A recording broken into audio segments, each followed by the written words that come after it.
The Princess and the Pea.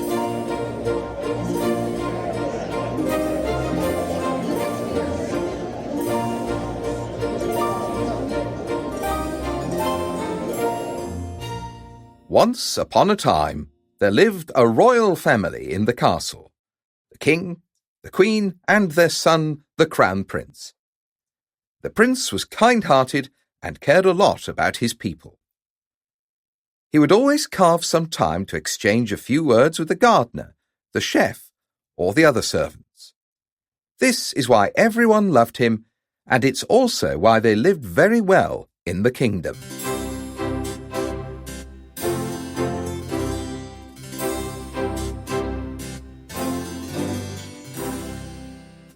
Eventually, the time came for the prince to get married. But he couldn't find a bride he liked anywhere. It's no wonder then that the king and the queen were becoming very worried. They offered him one princess after another, but the prince didn't like any one of them. He was very picky. "Our lovely son, we've invited a beautiful and tender princess from the Eastern Kingdom who arrives tomorrow," they told him. "Maybe, just maybe, you'll like her." They looked at each other with hope and had a splendid feast prepared with everything everyone could ever wish for. They even had unicorn-striped ice cream. When the dawn rose the next day, a gallant carriage was stopped in front of the royal castle, from which merry laughter like bells jingling could be heard. Then a smiling, golden-haired princess with a lovely face emerged from the carriage. Delighted to be there, she ran straight across the flower bed, stomping the poor violets and snowdrops that the gardeners had been struggling to take care of.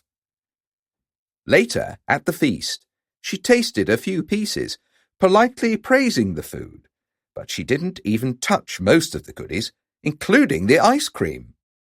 The delicacies she didn't eat, she capriciously smeared on her plate. At the same time she was making a mess, she constantly chirped in a cheerful voice,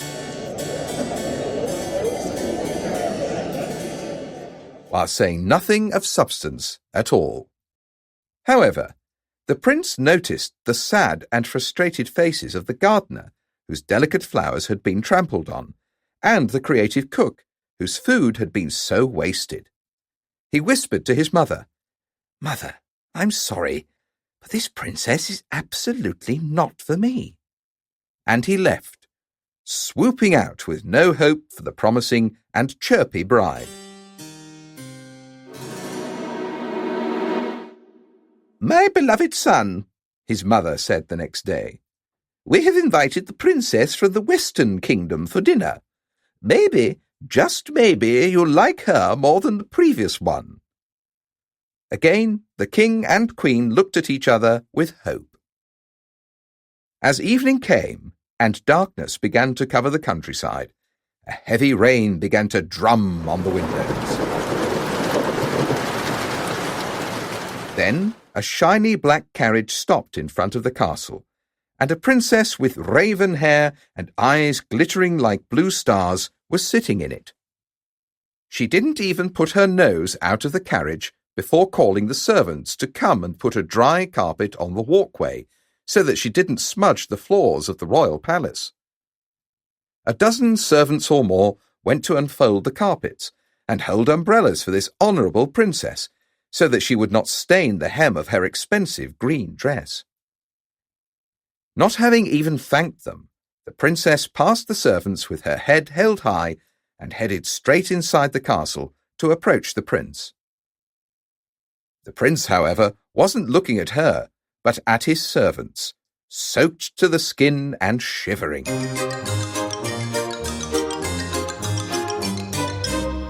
He greeted the princess politely, but in an unguarded moment, he whispered to the king, quite disappointed, "Father, this princess is also not for me.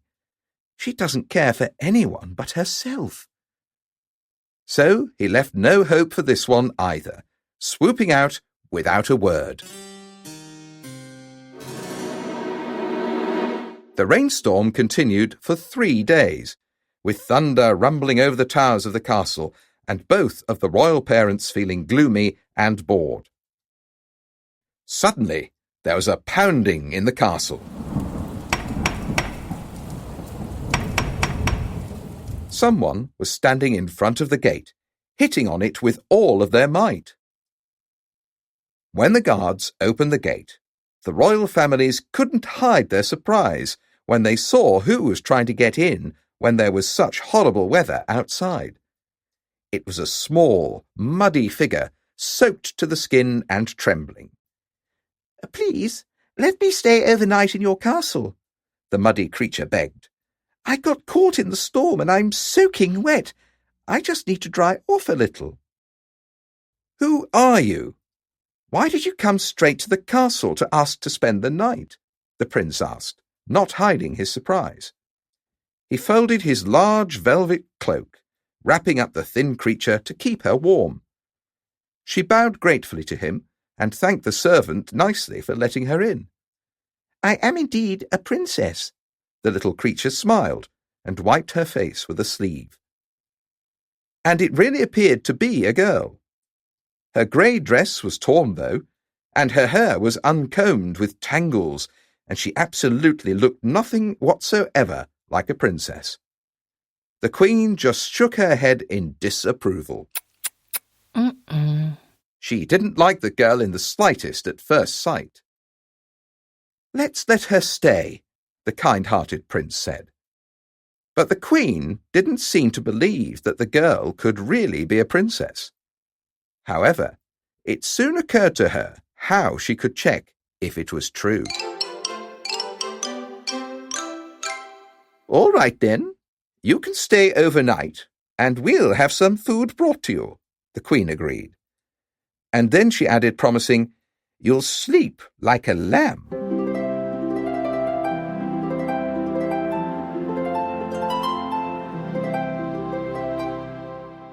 But she thought to herself, "I'll prove you are no princess at all." And with that, she smiled. While the princess was drying herself and washing her face, the Queen had one of the chambers prepared for her. She ordered the servants to bring 20 soft mattresses to the bed and place 20 more down duvets on top of them. Then the Queen asked for a tiny, fresh pea from the kitchen and secretly slipped it under the bottom mattress. She led the girl into the magnificent chamber and wished her a good night, watching her climb the ladder to reach the top. At the break of dawn, everyone was eagerly waiting for the princess to awaken. To their great surprise, though, they discovered that the girl had been up for some time. She'd made a soft bed for herself in the hall and sang merry morning songs to herself.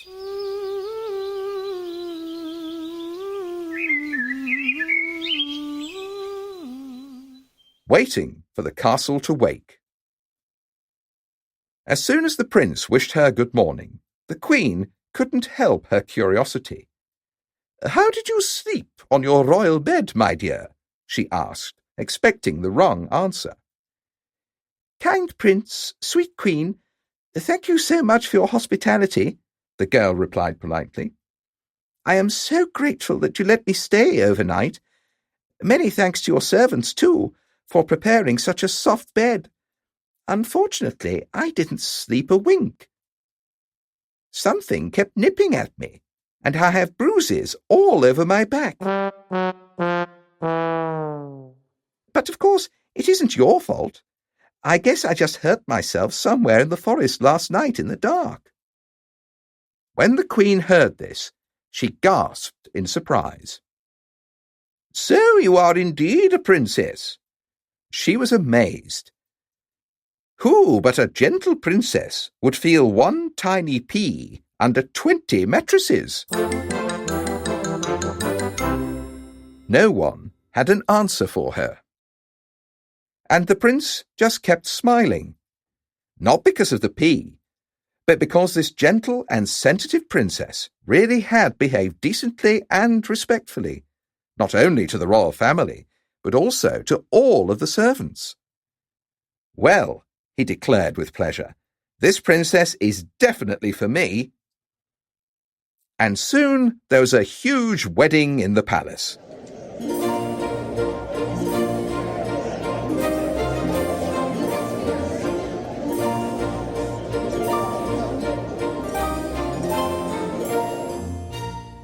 And what about the tiny pea? It was placed with great wonder in a museum, where it is exhibited to this day. And the plaque reads, "Sensitivity and kindness might bruise you sometimes, but in the end, it can lead you to a happily ever after."